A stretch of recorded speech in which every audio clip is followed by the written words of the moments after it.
The question to ask yourself then is, do I not want to do it because it doesn't serve me, or is it because I'm afraid? Because sometimes we will talk ourselves out of doing things that are really good for us just because there's fear there. But actually leaning into discomfort is another one of my huge values, because when we lean into the right kind of discomfort, that's when we really truly grow.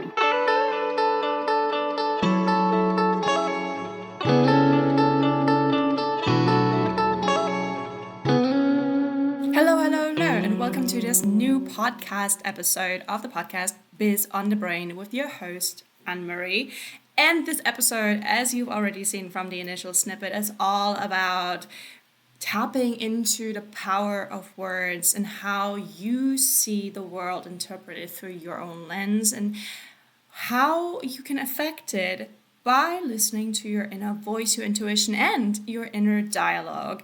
And the queen of affirmative words is also the founder of Affinity, a women's networking, now more a women's community, where I still don't know how, but I stumbled upon it in January when Lauren had a really cool introductory offer of like an entire month full of free sessions, and they offer 3 full introductory lessons to just see what it is like to join the networking sessions. And they're all unscripted. There is no pitching allowed, which is super refreshing because I always have this underlying anxiety when I go meet other entrepreneurs or go online in Facebook groups, for instance, that I will be pitched to at some point. And I need to be ready and need to be prepared for telling them a rejection or for trying to come up with my own pitch in the moment. And it freaks me out. And sometimes I just want to have a community of like-minded women and entrepreneurs who get it, right? This is one of the biggest struggles I've had moving to a new place, is finding like-minded creative entrepreneurial spirits, because it is different to connect with people who do a 9 to 5 and who don't travel as much as I do. You know, people with a different lifestyle, with different values, with different experiences. It is great to have a diverse set of people to get out of your bubble and have different perspectives and just, connect with the actual humans, not just what they do, obviously. But community of people who understand you and who have similar goals, who have similar experiences and shared struggles at some point. We all know it's super easy to, bond over trauma, but that's not what I'm looking for. So I was super happy to find her, and I instantly connected with her, and I absolutely love her, and she's absolutely amazing. So without further ado, and taking so much away from the actual conversation, because we went deep deep on a lot of different topics surrounding intuition, about words, mindfulness, conscious networking, how you're creating safe space and foster an environment of support, and oh my gosh, so much. So without further ado, let me introduce to you Lauren, the founder of Affinity.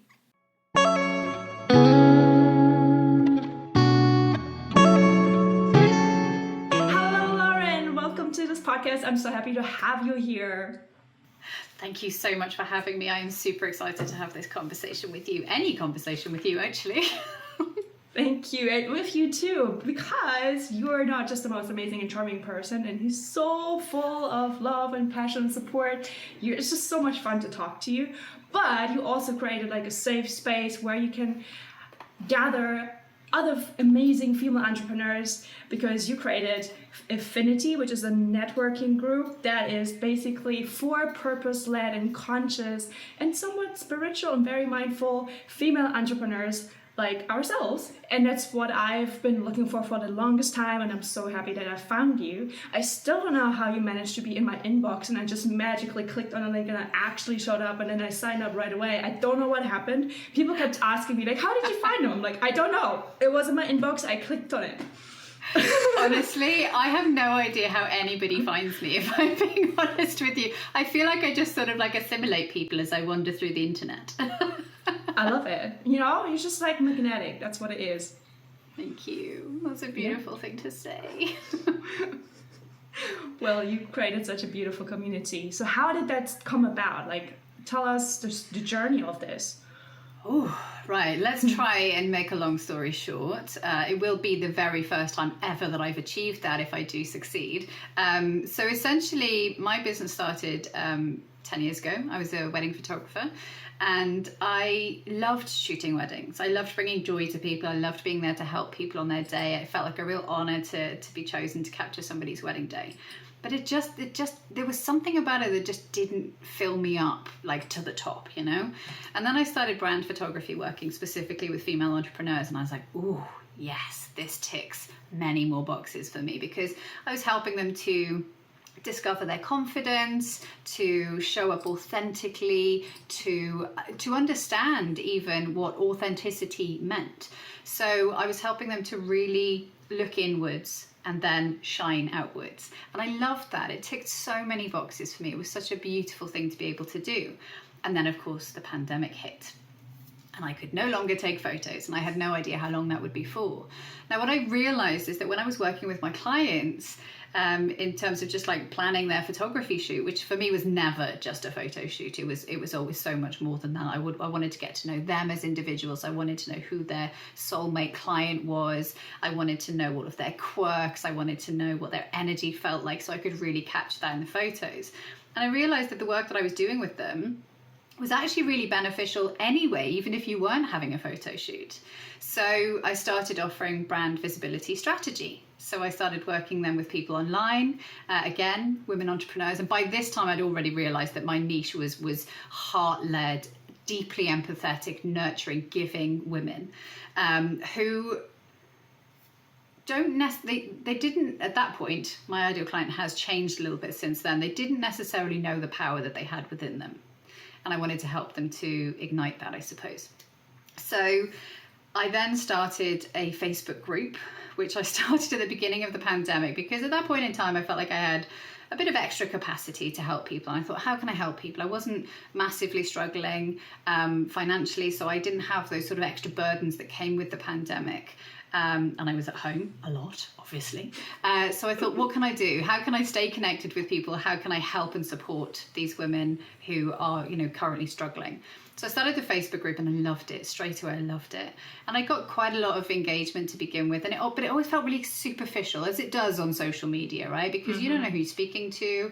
You don't know how people are going to respond to the things that you're saying.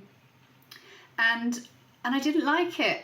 I was like, I hate small talk. Like, with a burning passion, I hate small talk. Nobody ever learned a damn thing from small talk, right? So it's boring too. So boring. So I decided to change the environment. I wanted to make it like, I got really obsessed with creating a safe space, and then I got really obsessed with creating a brave space where you can feel like vulnerability is actually a superpower, I think, in Affinity. Like, really tapping, well, anywhere, to be honest with you, but I really want to nurture it in Affinity. Because that's how we really connect with other people, is we allow ourselves to be vulnerable. We literally remove the barriers that are standing in the way of connection when we allow ourselves to be vulnerable. So I started showing up in this way, talking, using this kind of language, and suddenly the conversation got so much more meaningful and significant and insightful, and something magical happened. And to help with that kind of process, to help people to feel more comfortable opening up on social media, I thought, well, let's have a couple of Zoom sessions a month, just so people can actually meet face to face. And that was it. I think I was in the second ever Zoom session that I hosted, sort of a little mini networking. And I didn't want to do it like anybody else did it. So we have like really long one-to-one breakout rooms, and we don't have any 60-second pitches, as you know, as a member. Because I took all of the things that I didn't like about networking and threw them in the bin, and decided that this was just a better way for human beings, for empathetic, heartfelt human beings to really connect. And I was sat there in the second session, and I went, holy shit, this is it. This is what I'm supposed to be doing. And what happened when I looked back over my decisions that I'd made in my career, in my business, every single one of them was a step closer to my purpose. I didn't know where I was going. I had no idea what my purpose was until that moment in that networking session. But what I realized in hindsight is that every decision I made was so deeply in alignment with my values and the things that fill me up, the things that are important to me, the things that I stand for, that it naturally just led me to my purpose. So that is my not so short, long story.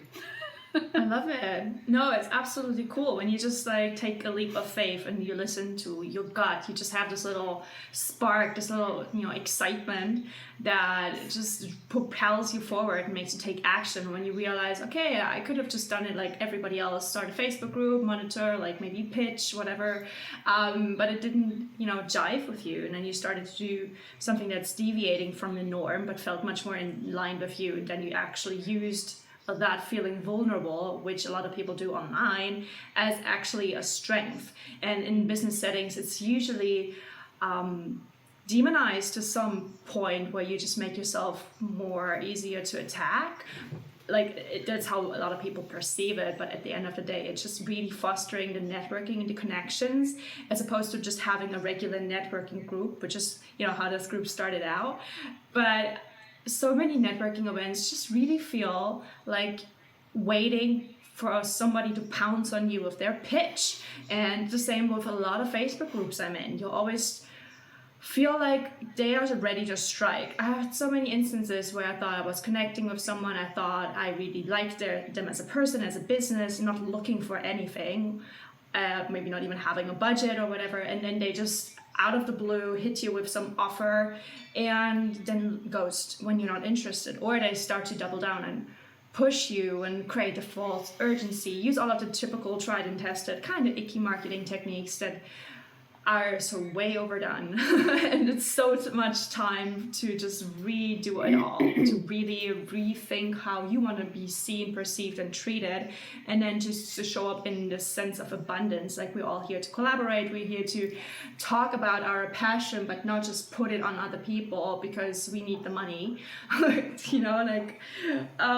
love that you just came up from an entirely different perspective, because in this group, and I do visit a lot of these networking sessions too, it's just really about talking to people. And then just naturally, as an entrepreneur, you will talk about your business because that's your baby, because this is half of your life. Like, you think about it, you live and breathe it, right? And then you introduce the anti-pitch. What do you call it? The anti 60-second pitch. Yes, what is that? Tell people that. So the anti 60-second pitch is when everybody's been off into their breakout rooms and had these lovely 10-minute conversations. They come back in, and then I invite people to just give a shout out to the person they've just spoken to. So we really, in Affinity, we really champion each other. And do you know, I love it the most when you get people who do the same thing. So they have the same offer, two VAs, for example. They'll come back in and one will shout out the other one saying, I've just had the most amazing, inspiring conversation with this person. I feel really motivated to do something, or they've just shared a bit of knowledge with me that's really going to help me. When you create the right environment, people thrive, right? And if you create an environment where sales is at the forefront, then people disappear into their shells, or they show up with a really bizarre, icky energy that is not theirs, because they feel like that's the worst thing I actually found when I went to a networking in person way before the pandemic. This is years ago. This is actually what put me off networking for many years. And I walked into this room full of people wearing suits, and I was wearing like a black leather jacket and ripped jeans. I love it. And honestly, I felt like I'd walked into a physical wall. Was the only way I could describe it, because I realized since then, because at the time I was like, oh my gosh, these are not my people at all. But I've realized since then that actually the people were probably fine. They were not the problem. It was the culture. It was the environment that was created. And the environment there was, you must show up, or if you don't show up, you send somebody in your place. You must give referrals to other people in the group, which never sat well with me, because I want to give referrals to people that I love and trust, and whose work I genuinely believe in, and whose values align with mine, not just because we're in the same networking group. So there were so many rules, and it was quite rigid, and I'm a flexible, fluid creature, love a bit of flexibility, and really honoring self, because everybody has different needs. So this space that was created was the problem. It wasn't the individuals, because I know that there were humans in there, like behind the suit, there was a person in there, and I probably could have reached them in a different environment, but in that space, in that culture, it just wasn't possible. And I think this is why it's so important that we surround ourselves with the right people, because the right people, the people around you are your mirror. Whether they are like the right people or the wrong people, they are your mirror. You hang out with the wrong people in the wrong spaces, you start to feel really shit about yourself, because they reflect back to you the things you don't like about yourself, and then you just become smaller and smaller. And then, of course, conversely, when you're in a space with the right people, they reflect back your greatest strengths, and they cheerlead you, and they support you, and they are there for you, and they allow you to be your whole, like, fullest, most true self, and to really deeply embrace that. And that, I mean, that's the real power of community, and finding the right community. Absolutely. And it's just, at some point it feels like business has become some sort of playing dress up. So everybody has this kind of uniform, being in suits, and even women, have to have a certain look to be taken seriously, and then you have to act professionally. And there's so many confinements, so many strict rules on everything, that it feels really stifling, that it feels like you're just like a product trying to perform and get sales, and just like really, that's how we all look at follow accounts on social media. We don't see the humans, we don't foster an actual community. We just want leads and ROI, and then we want to connect with people and see what they can do for us, or how I can get something from them, instead of just like see where it goes. You can meet so many people, but if you don't let them talk or hear about their passions or their future projects, if they don't feel comfortable with you because you only talk about you, then you never know what cool stuff they have in store. And especially if you don't foster their dreams in that way, maybe that will never ever start. And you could have been the most amazing partnership, but you're just fighting for your own self, and just I don't know, like the society has become very individualistic in that way, in all different facets of life. So it's like not surprising at all. And it's really hard to break the mold in that way, because we always have to be on guard, in a business sense, especially if you're like self-employed. There's so many hurdles thrown our way, because we don't have the teams of lawyers and accountants and backups and VAs, like big corporations who can save their asses, and try new things and experiment. For us, there's a lot at stake. And so the comfort and familiarity of tried ways to run a business are very much, the go-to, understandably. But a lot of it is also so damn masculine in a way that is just stifling. Like, to me, I don't want to show up completely rigid and stiff and assertive and like try to dominate a conversation. Especially as a woman, it's always hard to be too assertive or too bossy or too weak. You can never do anything right in the first place. So when I started to be like, you know what, F it, I'm going to dye my hair if I want to, I'm going to wear colorful suits if I want to, or jeans if I want to, it changed the way I showed up, and it changed the way people perceived me. They looked beyond it. Usually they notice it, they will comment on the colors, like you can see in the background. In the podcast you can see it, but it's my trademark pink and yellow colors everywhere I show up. All of my visuals, they have these colors, and that is really the type of people I want to attract. And the people who think that is too feminine or too unprofessional, they will not want to work with me, and I applaud that. Right? You save ourselves time by not approaching me if that's what you don't like. So absolutely 1000%. So I couldn't agree more. That sort of, so my main core brand value, my number one, my primary, is radical deep self-acceptance, because I believe that everything starts there. Which some people are quite surprised at, with like, how is that a brand value? But actually everything that I have built is based on that. Because coming back to what you said about there being so many rules, I believe that, like, in certain environments there are sort of ways that should be respected if you are going to choose to spend time in that environment or that culture. But not a massive fan of rules in general. quite like to break the rules. I would never. I'm very respectful of other people and their opinions and their beliefs. Boundaries are different than rules. Yes, exactly that. You've nailed it. So I used to think I was really bad at boundaries, but it turns out actually I'm pretty ace at boundaries. So nice. I do respect the boundaries of others, but I also enforce my own. And within those boundaries, I create my own rules, because I believe that we're allowed to do that. I think that we get a choice. We don't have to follow the rules that are, so this is the other thing. I was going to say that are set up for us, but it's not even that. It's the rules that we believe are set up for us. So sometimes the rules aren't even there. We just enforce them upon ourselves because we think that that's the done thing, which is that's even more bonkers when you think about it. We're doing things that we think we should be doing that aren't even a thing potentially. We build these cages for ourselves. And I think what it comes down to really is, almost even before the radical deep self-acceptance is the self-trust. It comes back to intuition. I know you love to talk about intuition. I know that's like a real theme for your look at you sitting up. Yes. You're like, yes, let's get into it. It comes down to trusting your own inner guidance system and trusting that before trusting anything external. Like, bring it home. Because for too long, we have been looking outside of ourselves for validation, for reassurance, for permission. And we need to bring that home. We need to trust ourselves to know what we need and want. And, we could go down a whole rabbit hole with this stuff, like goal setting, for example. So many people set goals. Love a tangent.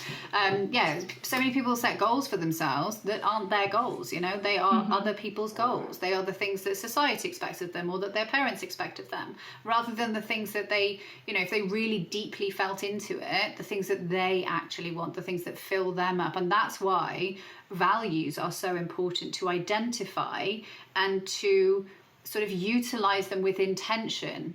In literally in everyday life, in every decision that you make, bring your values into it.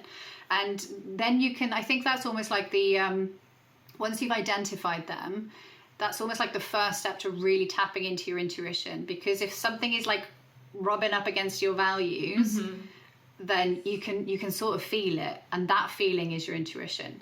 It's sort of underneath everything, and we've buried it for years because we've been looking outside of ourselves. But it's time we stop that now. Exactly, because we're like at the core of it, we're still like lizard-brained people. We still react on a subconscious level to a lot of things, a lot of patterns we have been ingrained in ourselves. We've been trained to conform to like behaviors, beliefs, and all of that, which at some point might have served us, but over time they don't anymore. And depending on culture and history, and like there's so many different factors that will influence it, but we all have to be accountable for what we want to do. And so if you start questioning like, why do things always happen the same way, and if you like be more mindful of it and look at the patterns that maybe are underlying all of these issues, all of the thoughts and beliefs and maybe boundaries you've crossed or let other people cross because your core values have been pushed aside because people don't get it. For me, it was often that people don't understand where I'm coming from because I can't articulate it properly, because a lot of it comes down to just me having like a gut feeling where I'm like, I don't want this. I don't know why, but I really, really, really, really do not want this.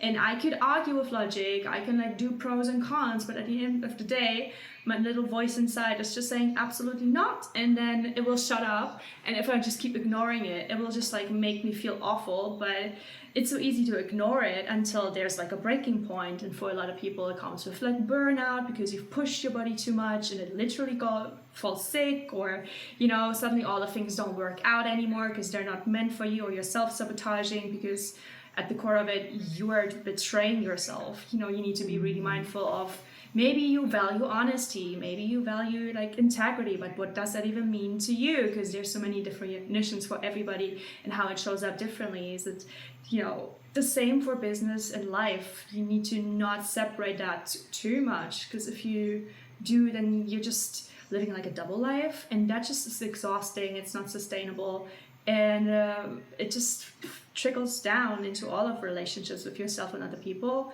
that don't feel fulfilled anymore, because maybe you're making good money but there's so many people out there who are so rich but just unhappy, because you can't cure that with money. Money is just like one means to support a life that you want to create or you are striving to, that fills you up specifically.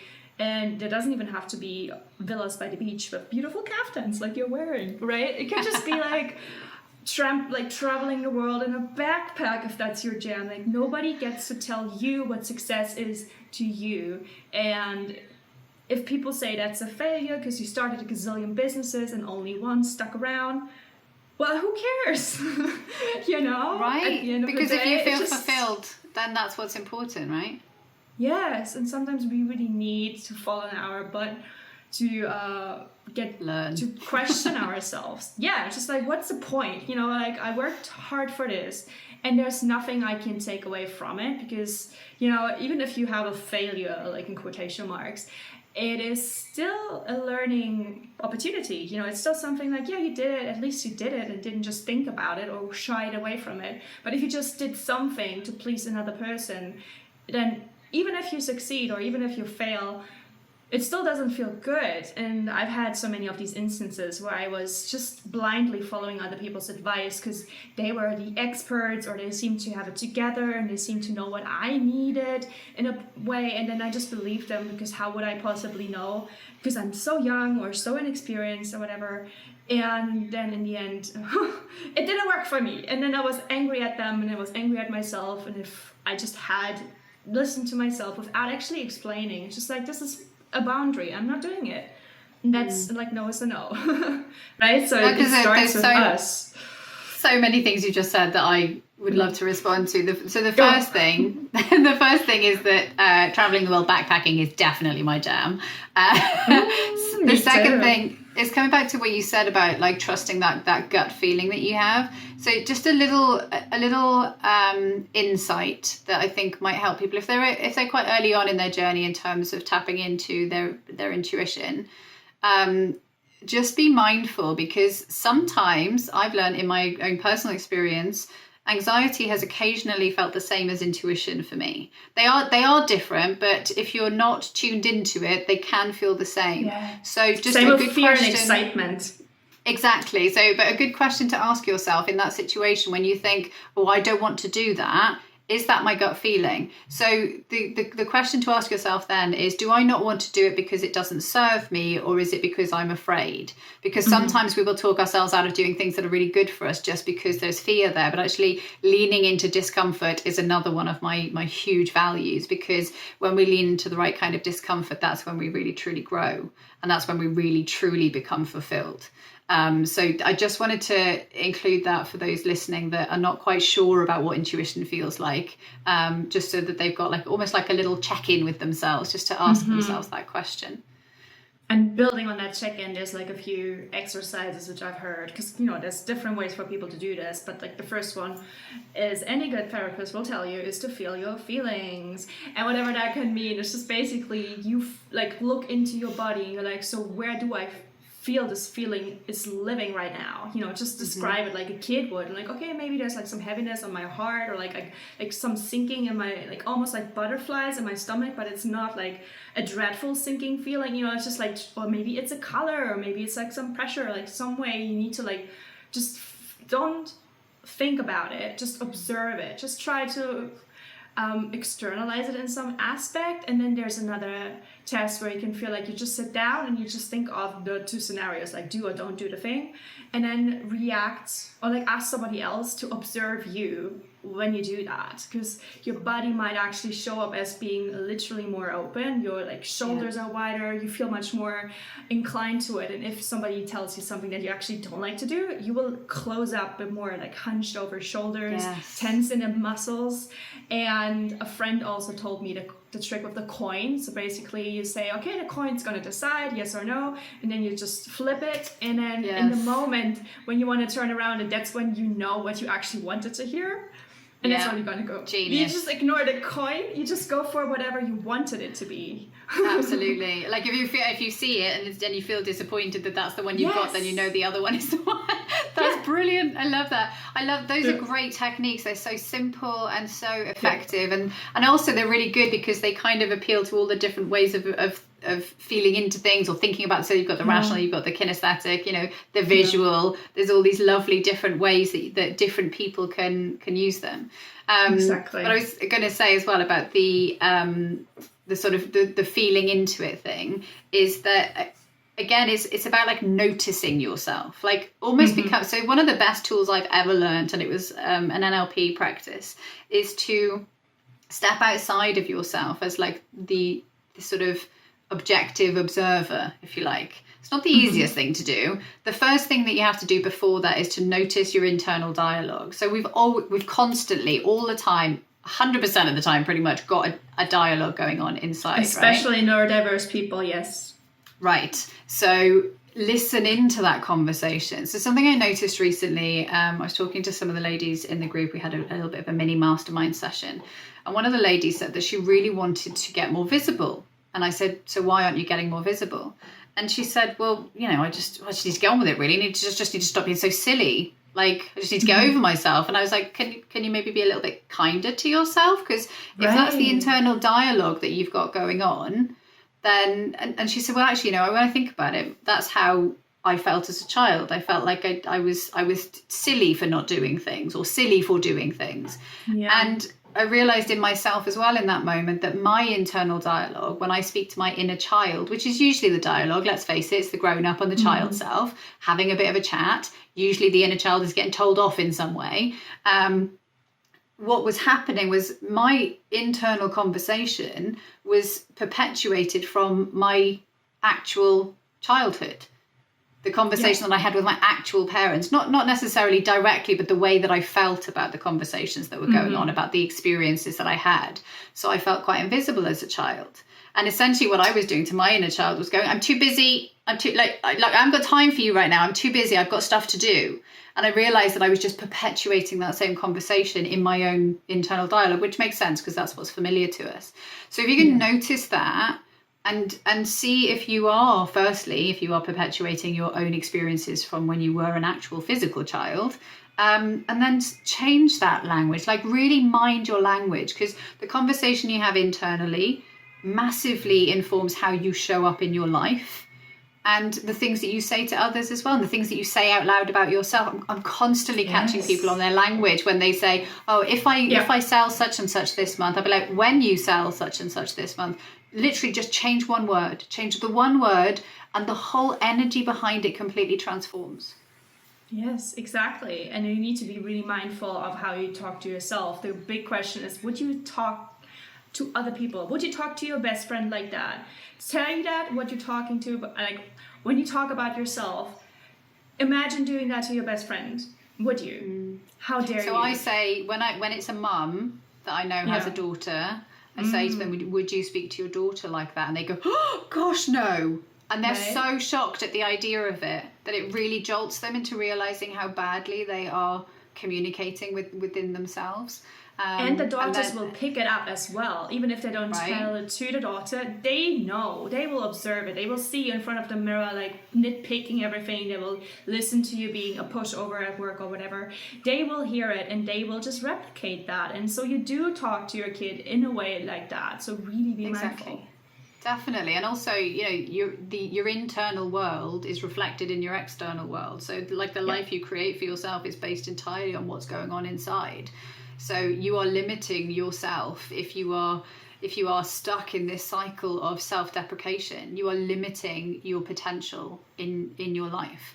And so many people, and this is where I said about bringing it home. And this is why it's so important, because if you are blaming other people or you're blaming external circumstances, I mean, of course, I'm being realistic here. A lot of that stuff does come into play, but we have so much more control than we realize in terms of the life we create. There is so much more potential for all of us if we are able to switch our mindset into that self-trust and self-belief. And then, self-actualization, like really bring that out into the world. And the beautiful thing, this is what I love the most about Affinity, is that it's really taught me that when you are able to show up in that beautifully fulfilled, like whole, complete way, where you truly believe in yourself, then you set the standard for those around you. You create this beautiful environment where others do the same. A lot of people talk about, just celebrating their wins, for example, in business, that it's, oh gosh, no, I couldn't possibly do that. It might make somebody else feel bad, or it looks really boastful. And I'm like, the energy behind being boastful and celebrating yourself is very different. Boastful is, I want to make other people feel small. Different intention entirely. Celebrating yourself is, firstly, stepping into your own personal power and showing other people that it's possible, you're also creating space for them to celebrate themselves. You're shining a light for other people to shine theirs. That's a beautiful gift. Exactly. Absolutely. And it's just, honoring yourself as well, because at the end of the day, you have to be your own cheerleader. And if, again, you have an environment and you can retract yourself in many cases from it or set boundaries, but if that environment constantly tells you all of the negative things or focuses on your lacks instead of your strength, and instead of like building you up, tall poppy syndrome, they cut you down, then you will get stuck in this routine, and then you do not see the light, and it's really hard to get out of it because that's all you know. I noticed that with like a friend. She was, after graduating, she was working in a job. It was really well, went really well for her, and she loved it, but at some point she didn't grow anymore. They didn't have any ways to further train her or just keep her engaged beyond the level of being a new graduate. So she stuck around for a couple of years, a bit too long, and she kept complaining about it every single time we met up. And I kept telling her, you can actually look for a different job if they don't offer, if they can't even accommodate you. And if they love you so much, they would write a raving testimonial, a review for you, and they would understand it. She's like, but I can't. I'm like, yes, you can. You don't have to tell them. You can just scout. You can still stay in your job. You can scout things. And if something really works for you, then you can switch and they will understand it. And she couldn't understand it, like it didn't sink in for an entire year. She just, it didn't land. And somehow, at some point, she did it. And then after she actually got a really good job, got a really great testimonial, she's really happy now. She was like coming back to me like a year after that. She was like, I was in this weird fog. Like I could not hear you. I knew what you were saying, but now I get it. But while I was in the situation, I really didn't see that there was an option and there was a potential for growth and for me to change and take action. I just didn't see it as being allowed to some extent, and all of her environment was just mirroring that. They were like, yeah, no, you can stay, it's like a safe bet, just why would you change things? And I was like the only one who told her to like get her ass up and go. Right, in like a nice way. You deserve more, even if you have something that's good, but you can always get better. And there's nothing wrong about it. You're not greedy for it. You deserve it. And then they can get somebody else who is fulfilled, because then you work better as well. I mean, absolutely. And I think oh my gosh, there's so many things I could mention there. I think that one of them is that when you said about them finding somebody else who could be fulfilled in that space, is that sometimes we're just in the wrong place, or with the wrong people, or we have the wrong friends, and it doesn't bring the best out in us, and then it doesn't bring the best out in whatever relationship that is. So it's and instead of staying there and complaining, which is really low vibrational energy, let's face it, it doesn't serve you, it doesn't serve them, it doesn't serve the world, then it's much better to make that decision to leave and to find something that does ignite your soul. Coming back to what you say, I sort of smiled, a wry smile, when you said about the tall poppy syndrome thing, that I don't think I didn't ever, like, I get it, because I'm not, I'm fairly intelligent. I understand the whole thing, but I had a first-hand experience of it in January this year, when I had, I sort of came under attack in January, and it was a really, really hard situation, because it's somebody that I felt I was very close with, and it just sort of blindsided me, and it was quite the attack. I had obviously triggered her in some way, unknowingly, and certainly unintentionally. And I got a response from her that was probably disproportionate to what had actually happened.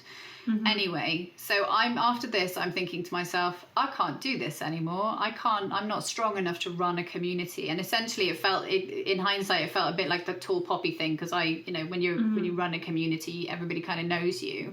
It's taken me a long time to come to terms with the label of leader, because I've never seen myself as a leader. I always just wanted to be in amongst it, holding everybody's hands, going forward together. And I realized that actually you can be a leader and do that. Exactly.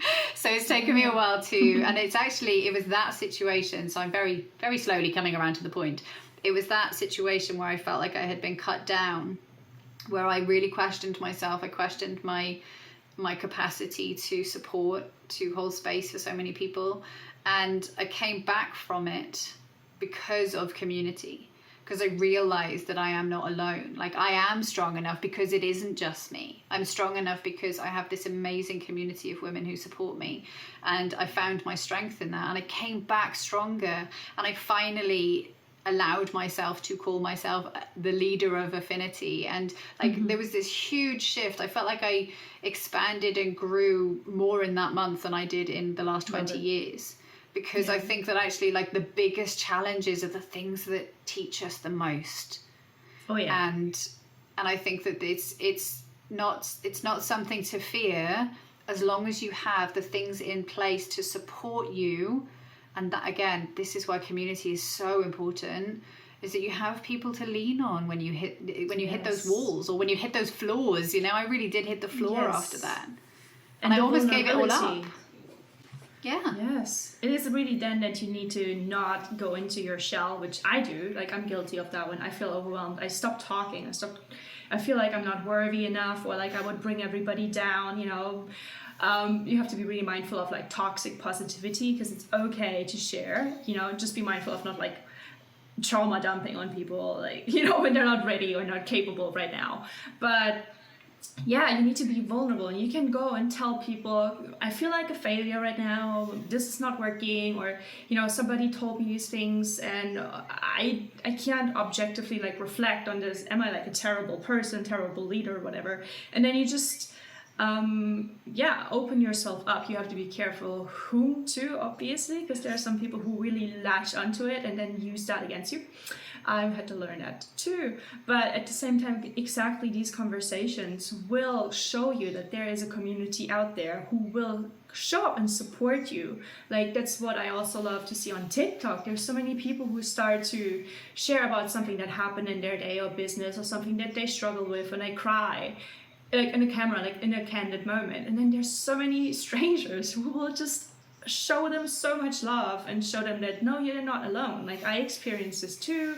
I've had this situation too. And even if there's no actual solution or support that is, very easy to implement, and most of the time it's not ever, and most of the time it's just really holding space. You don't just help people by instantly giving them a solution and move on. That feels very dismissive, and it's like a knee-jerk reaction with a lot of people. They will instantly try to fix it and move on, because we are all so trained to be uncomfortable with expressing our emotions and different opinions and different ways we perceive things. Like me as a neurodivergent person, I always get the message that I'm too sensitive, I'm too everything, too little, too much. And yes, I am. So if I need to be careful who I show this to, but also I need to be fine with it. And the more you show yourself compassion and look at that inner child and be like, okay, I feel really upset, there's no reason for it, but let's just be upset. What do I need when I'm upset? Maybe I want to cuddle, maybe I want to hug like a warm water bottle, maybe I want to watch a comfort show, maybe I need to just talk to my best friend. You need to give yourself that, you know. So if you are in a good headspace, you need to just do some digging and write down all of the nice things, you know, have your little treasure trove of happy things and memories, whatever, write a journal about it. So when you feel down and you can't even think of these things, then you can still find those things, or at least ask someone. So remember, I used to laugh, like, when did we laugh again? She's like, yeah, well, let's draw something together, or watch a stupid show, or like, you know. So always reach out for people, and reach out within yourself for what helps you. And it might feel silly, you know. I mean, you could be dancing expressively like a stupid kid, you know, just full of joy. If you just feel like it, be silly, whatever you need, you know. At the core of it, it's just, you don't have to explain it, just do it.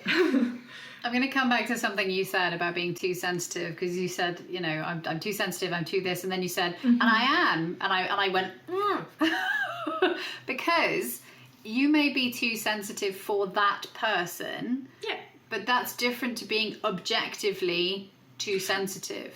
It's objectively, like, sensory impulses are, like, I react to them much more than a common person, objectively, all through my life. And that always also trickled down on me being more emotionally reactive to a lot of things where people are like, you're blowing this out of proportion. I'm like, I know, but I still feel very emotional about it. Yeah, and it's real to you. Some That's your people truth. don't get it. Yeah, and some people don't get it, but they still hold space, and other people will like be judgy about it or try to make me tone it down because they're uncomfortable. So now I know I'm just like, yeah, I'm sensitive about this moment, or in general, whatever.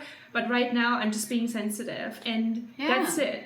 And some people will double down on that.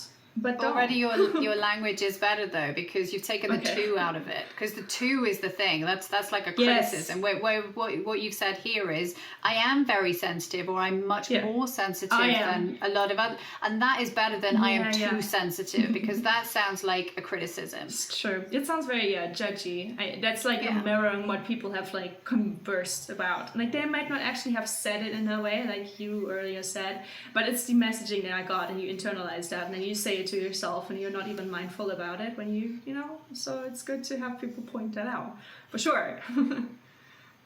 I think, like I said earlier, I think it's so important that we do mind our language, because that like I said, that's what creates our world. And it's something that is actually, when you're conscious of it, it's so easy to change.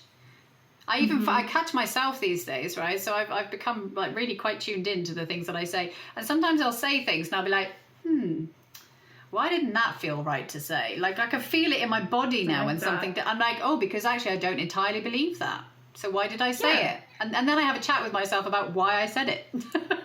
No, I love that. And you can learn so much from yourself when you listen.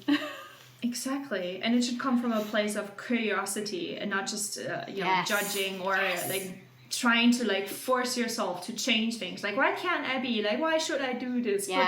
You know, you need to watch that language when like, I get to do this, or in this moment I am, why, and don't judge it. You just are. Exactly. You know, exactly and actually another one of my values is kindness and curiosity over judgment.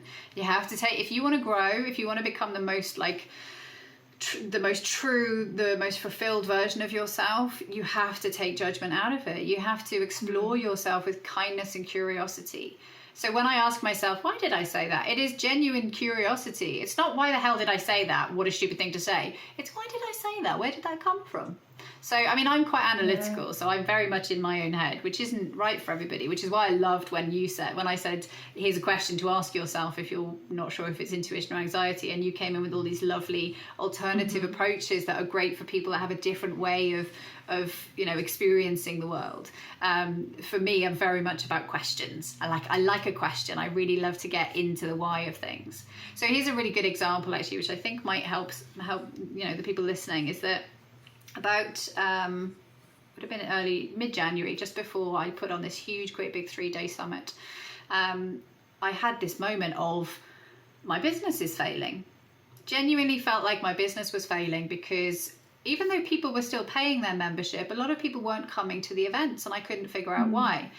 So I had a little grumble about it for like a minute, and then I was like, okay, so why is my business failing? Right, let's ask some people. So I asked a couple of the ladies in the membership, I said, why do you think people aren't coming to so many of the events anymore?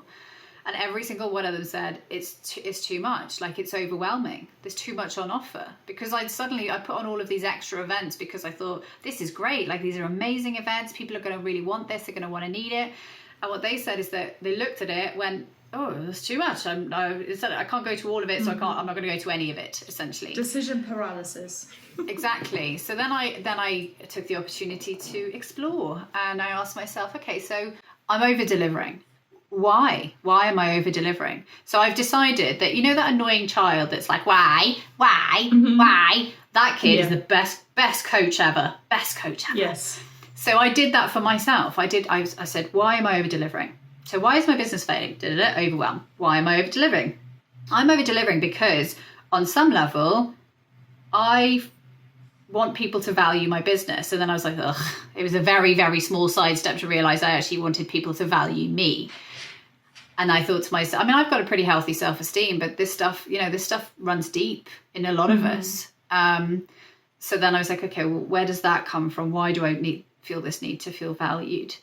Well, of course, when I was a child, I felt like I was invisible. And both of my parents struggled with mental health.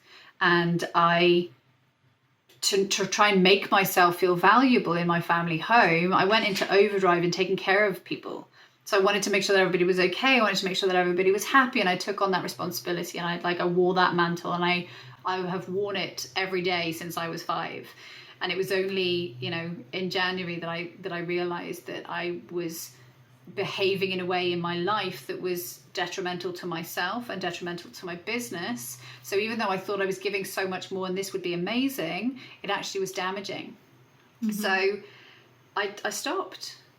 I realized that desperate need to feel valued, which was causing me to over deliver, was something that needed to go. Didn't serve me, didn't serve my people. So I let go of it, very consciously let go of it. And then I was left with this big empty space, because I was like, this has been a huge part of my identity my whole life. What now? And I hit the floor. I felt like my purpose had disappeared. I was like, well, what do I do with affinity now? I really completely lost sight of everything for a couple of days. And then I had this beautiful guided meditation with a friend of mine. And I realized that I get to fill that space with whatever I want. And I can fill that space with taking care of people and loving people and serving people. So it's the same thing. I'm doing the same thing, but the motivation behind it is not a desperate need to feel valued. The motivation behind it is because I choose to, because I want to.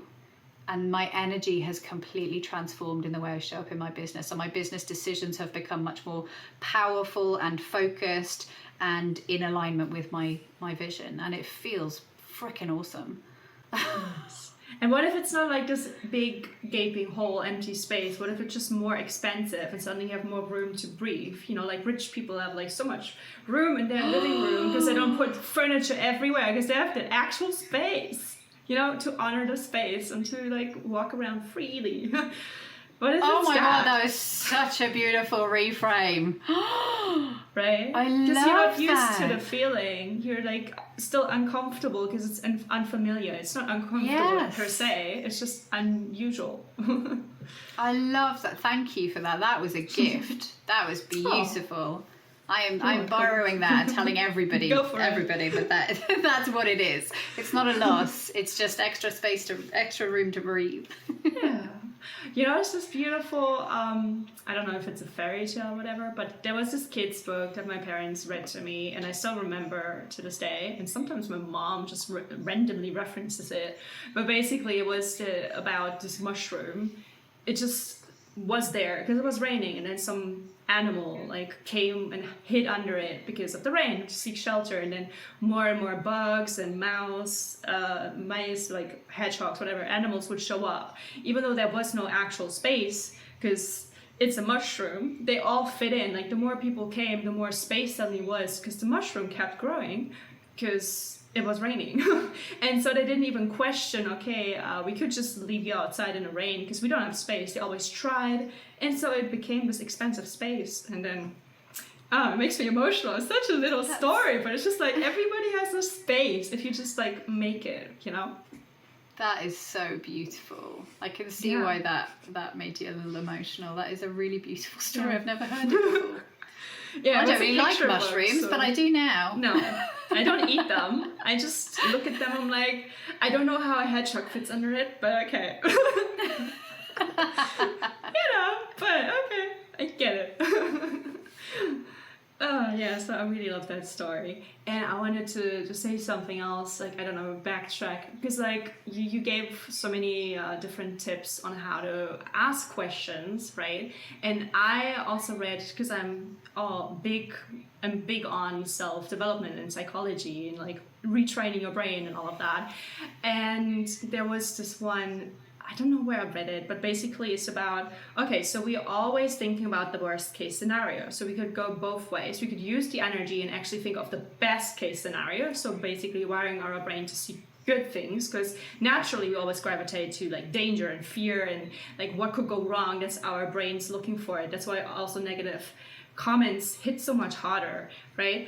But if you keep going like, okay, so what if it turns out absolutely amazing, and then what happens then, and so you just like spiral it into this kind of fairy tale moment. You can just go all out and then you just ride this wave of happiness. But if you're not ready for that, you can still go like, okay, what if the worst case scenario happens? So what would that be? And then you just say, yeah, I'm gonna, like, I don't know, nobody likes me in my business, I'm gonna go bankrupt. Okay, so what then? Well, then I can't afford to live my rent. Okay, what then? Well, maybe I have to move in with my parents. So what then? And then you just spiral it down and down and down. And in the end, it's just like, you still live. You just start again. Like at some point, you will be like, you know what? I'm just still gonna live and camp out on a farm, look at the sky at the night, and then maybe I find like berries and I'm gonna sell the berries. And then, you know, like you just start seeing you're running out of options of things going wrong, because somehow something might always show up. You start to like be like, it's not really that bad. You know, like it just, you know, you have those people who always say like, oh yeah, they're starving kids in Africa. Like every other one has it worse than you. You just think of yourself and see how you can work with what you've got right now, because it doesn't help you to be negative, but it also can show you how ridiculous it is to only see the bad thing, to only paint everything so dramatically black. And it's a different reframe where you're like, okay, it's not actually a big deal. Maybe I'm not getting that one client. It's not the end of the world. You know, it doesn't mean I'm gonna end up sleeping in a field if this one thing doesn't happen. You know, if that was your final thing that happens, if you know where you started spiraling from, and that seems so far-fetched, you're like, nah. So something I would just, in response to one quick thing and then one not so quick thing. The quick thing is, when you compare your life or struggles to other people's struggles and say that other people have it so much worse, I get that in terms of creating perspective, 100%. However, I do think that we also have to honor our own emotions and struggles, and I know that you would agree with that, because you're all about that. And I think that that's really important to do. And I mean, you know, comparison works both ways, doesn't it? You can say that people are worse off, and you can say that people are better off. I think it's better to not compare generally, to just focus on where you are, because again, you're externalizing things. You're looking outside of yourself for information. The bigger thing that I wanted to say was actually when you were talking about how you sort of said like we all naturally like catastrophize and look for, we expect the worst case scenario. I think I'm probably quite unusual in this, but I am the opposite. I just don't, because, and I think I realized when you were talking, I made the connection as to why, because I was like, why aren't I like that? And probably in the past I may have been, it certainly didn't come out like this. But what I've realized is something I talk about a lot as being a really, really important thing to experience and almost invite sometimes, is failure. Because I think that failure is our biggest, best, most wonderful teacher. Because essentially it kind of ties into what you're saying there, is that, you know, worst case scenario, you start again, right? Yeah. You wake up in your field and you and you decide to start again. So ultimately, I think that if we can get to a point of embracing failure and knowing that we can survive it. One of the best things my mum ever said to me, so she's a great, wise teacher, my mum, as bonkers as she is. I was going through a terrible breakup with an ex who had cheated on me. And we tried to make it work for a year afterwards, and it ruined me. It made me incredibly anxious, and I became this bizarre version of myself, because I'm not an anxious, possessive person at all. And I said to her, how do you learn to trust somebody again when they have betrayed you so badly and you just didn't even see it coming? Like your intuition didn't pick up on it. And she said, well, you can't really trust anyone. And I was like, oh, good chat, Mum. That's really inspiring. And she was like, I haven't finished yet. She said, ultimately, so it wasn't about like mistrusting people. It wasn't about everybody's going to screw you over. It wasn't that kind of thinking. It was more that everybody is just doing the best they can with what they've got. Everybody is walking their own path, and you are not their priority, unfortunately. You have to be your own priority. So what she said is, you can't really trust anyone, Laura, but as long as you can trust yourself, then you will survive anything. And I thought to myself, holy crap, yeah. And I've been through so much already, and I have survived. I do trust myself to be okay, whatever happens. And when you can get to that place, then you know that failure's fine, because it doesn't mean the end of the world. it doesn't mean this huge, great big thing that we think it means. And this is actually something I've discovered recently, is there's a tiny little word that you can change in a sentence that completely transforms the way you look at a thing. And it's to go from what does this mean about me to what does this mean for me? If you literally just change that word, you can look at any situation in a completely different way. It doesn't have to be about you. It's what can I learn from this situation? What can I take from this failure and move forward? So I had a beautiful coaching session the other day, and my coach said to me, and what are the obstacles that you can see in your way to getting there? I was like, there aren't any. She was like, what? I was like, well, there aren't any, because like to me, an obstacle is like a big thing that's a problem. But anything that comes along for me, I will figure out a way, because I trust myself to get through it, to get past it, to get over it, to learn from it, to grow through it. You know, if we allow ourselves that space, to fail, then ultimately we can achieve anything, because nothing stops us. Because the biggest, most paralyzing thing that we have that stops us achieving is our fear of failure. Exactly. It's not the actual failure itself. It's never the actual failure. Exactly. We don't start because we're afraid of the outcome. No, absolutely. And I have two things to say on that. I pulled up a quote which I want to share because I think it's so good. It's by Charlie Waddle in the book Understanding and Building Confidence. And he says, a bird sitting on a tree is never afraid of the branch breaking because its trust is not on the branch but on its own wings. Right? So even if, shit hits the fan, you need to know that you've got your back. Like I always have, even if I'm not conscious of it, but I always have like a backup plan. If things don't work out, and I notice that especially when I travel, and I always tend to travel on my own. So if you're at the end of the world and then the plane doesn't come, or you're being scammed, or suddenly your hostel doesn't exist, it's just a field of rubble, literally, and you're like, great, where do I sleep now? Right? So you could just sit there and cry, or you could do something about it. You can tell everybody, but what's that gonna do? So you need to have your own back first and foremost, and then this goes with people. Like if they can't offer you the support you need, maybe they're not capable, maybe they're not the right people, maybe they're awful people. It does not matter. What matters is that you need to do something that you need, that helps you be safe, that helps you be fulfilled. And you can ask people to accommodate that, you can't place all of the things on a partner to make you the happiest, like we're always being fed in the media. You have to be able to tell them and to also help them. You're always on a journey of yourself, but with other people to make it even better. But always think of you first and foremost. Fill your own cup, serve yourself your own oxygen mask before the kids, that kind of situation in life. Yeah. I mean, at the end of the day, your own happiness is nobody else's responsibility but your own. Right. And when you bring that home, when you bring that back to yourself, you empower yourself. You get yourself out of victim mentality, which never serves you, and you empower yourself to create the life that you want. You stop waiting for other people to do it for you and then resenting them for not doing it. Exactly. And that might trigger a lot of people, and it certainly will polarize a lot of people. But I feel like that comes back around to A, intuition, my topic, and B, to knowing your values, really knowing if this is right for me. It doesn't have to be right for other people. Other people don't have to like it, or don't have to see the path, or don't want to be on the path, or maybe it's just for a short time that they're in your life. But at the end of the day, you have you, and you have your back, and you have your values, and then you need to just cross-check with yourself if this feels right in this moment, because your identity and values can change or become clearer, or, you shouldn't just be so rigid in your worldview. And I guess be also compassionate, so you're always curious. I feel like I'm weaving all of the things in now.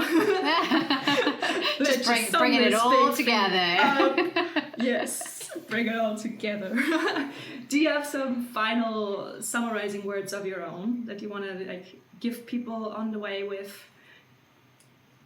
I think, ultimately we've kind of covered everything that I think are the most important factors for living a fulfilled life, and that is self-trust, and and community, ultimately, the two things. And I know that they could seem almost like counterintuitive, like you're saying about, backpacking and being on the other side of the world and having to rely on yourself.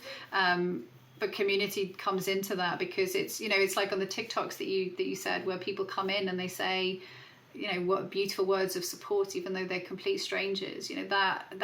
We still need that, even if they can't solve the problem for us. We still need to have, and this is how I describe affinity, it's like a golden glowing safety net that is always there. And I know that it's there, and I might not need it all of the time, but it's something incredibly reassuring, knowing that you have really good people in your corner, people who understand you, who deeply value you, and who essentially, they're my cheerleaders, I suppose. So I think that the two things are important, and they're not separate. Self-trust and community are absolutely vital for living a fulfilled life. Yeah, I mean, we are creatures that started out in communities, right? Like, we need that. We don't just need internal validation. We can optimize ourselves and be just mindful of our speech and manifest and be positive, but it doesn't really hit home if you don't have the environment to support that as well, right? So we will just struggle to keep it up, but you have to be open with the community to have good, fruitful and nourishing relationships, and then to reflect that back on you, so you can learn from other people what feels good for you, so you don't always learn by yourself. And the best relationships are there to trigger you, and then you can grow together. Right? Because you can't just, I was always under the delusion, let's just say that I needed to fix myself in quotation marks before I could be in a partnership, and I needed to show up as the best self, as what I would want from a partner, otherwise I would not be worthy. And then somebody just told me no, you don't. What if you just work on yourselves individually but together, and you have somebody to support you? I'm like, what? That was mind-blowing to me. And so the same thing goes for any relationship, platonic, friendship, family, all of the relationships, even in business. If you find somebody who supports you where it feels good to talk about doubts, to talk about maybe some fragile ideas, and who will still support you but also lovingly call you out, because we also need that, then that will propel you forward instead of just being your own little hermit. Yeah. Beautifully put. We cannot live a life in isolation. We're not built for it. And I think, like you said, we need to have the right people around us to bounce ideas off of, to essentially, that's what accelerates our own evolution. Because I've learned more in the last 2 years about myself through being, the leader of Affinity than I have learned in the last 20 years. Because you're having the right conversations with the right people who hold that space for you. And like you said, sort of reflect back. They are your mirror at the end of the day, and they challenge you, and they do trigger. Oh my God, I love a trigger. I love it when I'm triggered now. I mean, it's crap. It's crap for a couple of days sometimes, but my gosh, do you learn from a trigger? Oof. Light bulb moments right there for free. Love that. And I have the final summary, a one-liner for this episode. I feel oh no, don't slip away. I feel it's slipping away from my brain. What I wanted to say is, don't talk at people, talk with people. It sounds cheesy, but I feel that's a summary. I feel like I could learn from that, because I am a bit of a talker at people. I mean, sometimes it's necessary. I process things by talking, which is why I started the podcast, because especially those conversations have been so mind-blowing over the years, and I just wanted to bottle them up and keep them. Nice. And then, they slip away. So I was like, no, I just do a podcast, and then I keep them, and then I share them with other people. 9 years ago, me would have loved this. I could have used so much of what I now know and talk about, because I was not aware of it. Because how would you if you haven't experienced it, and if you've not been open to it? And again, this is part of finding a community, even if you're not actively in a community physically or even virtually, but sometimes even finding things that resonate with you, that expand your horizon, like a podcast. I don't know if my podcast does that, but some podcasts I listen to do that to me. So it does. If I could do to other people, I just love that. Even the littlest spark, I'm here for it. So something just to finish. So something you said about the conversations that you've had that have like really left an impression on you, but then they slip away. They've never really slipped away. Like they've become a part of who you are and your approach to life and your outlook and all kinds of things. I was just thinking though, to just tweak your line was to don't talk at people, talk with yourself and others. Yes. Okay. Good. I love that. Yes, synergy in action. Love it. Oh, thank you so much. This has been such a wonderful conversation, as it always is with you. Thank you. You too. And real quick, where can people find you personally and where they can find Affinity?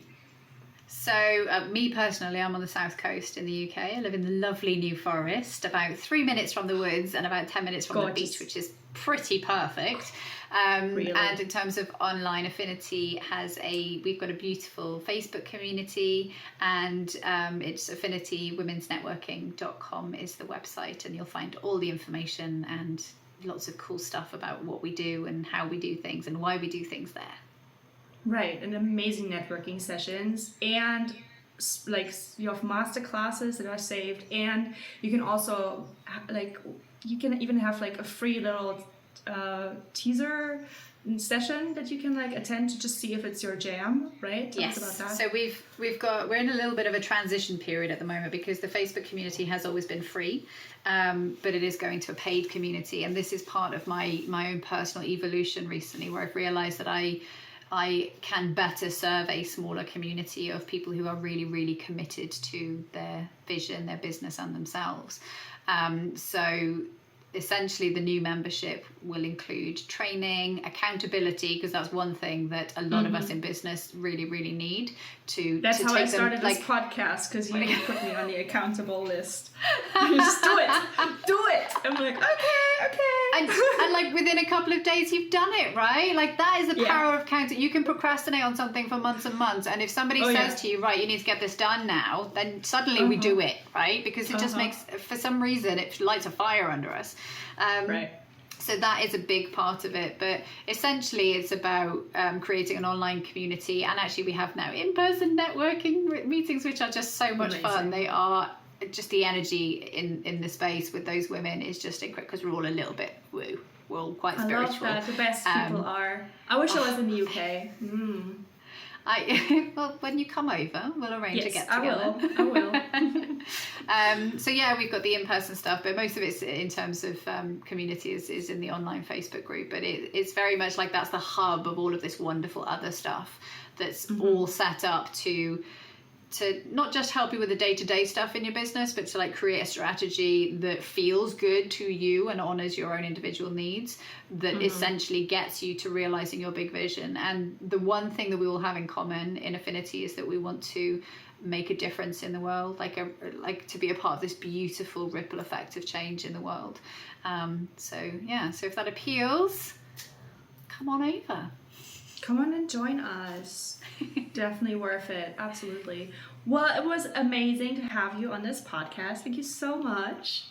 Thank you. It's been absolutely fabulous. And I feel like we could talk all day. Yes. And maybe into tomorrow. Maybe. Yeah, absolutely. Maybe just future episodes, just have you on all the time. Because, I could talk forever. And there's like so many other things we could tap into. But let's wrap it up. Let's wrap it up for now, because we had so many attempts at wrapping this up already and trying to summarize it. Not that that's bad, but like it's so multi-layered, isn't it? You could always say something like a footnote. I'm the footnote person. Like I will write a good text, but most of it is in a footnote. So I'm like, no, there's a thought. I'm like, right? Stop. But this is growth happening, right? This is why conversation is so freaking powerful. Is that I've learned so much from you in this conversation that I'm now going to take forward and have conversations with other people about. So that's where growth. That's the magic of conversation. Anyway, wrap it up. Sorry. All right. No, don't be sorry. That's why I love it too. Well, it was amazing to have you, and then we just do it some other time, and then we do something else, and then we just keep talking, and I'm happy. Me too. Yeah. Well, I wish you a fabulous day, and now I will say bye for real. Thank you. Bye. And with that, I conclude this episode. I hope you enjoyed it as much as I did, because this conversation really hit home for me, and I wish I could have Lauren on very soon again, because conversing with her always is so fun, which is why I look forward to the networking sessions, which are 3 times a week at the moment, and I am super thrilled. Because there's people mostly based in the UK, but also from different parts of the world, like me. I'm sitting in Germany, but I also, when I can, travel a lot. So I like that approach of just meeting people, and I love that the internet provides this to us. We are having so many opportunities thanks to internet, social media, digital remote work, and connecting through those means. It's so powerful, and sometimes I need to sit back and really remind myself of the possibilities of just being grateful for what we have. We can just start our own business online. It is mind-boggling. I don't know. Should be maybe a topic of a new episode. But until then, I hope you stay subscribed to new episodes. You can follow us on all of the links, which are down below. You can say hi to me if you do want to check out being on the podcast. If you are toying with that idea, feel free to reach out to me. I'm always open to having new and fun chats with fellow entrepreneurs. And until next week for a next episode, I'm saying bye, have a fabulous day. Bye bye.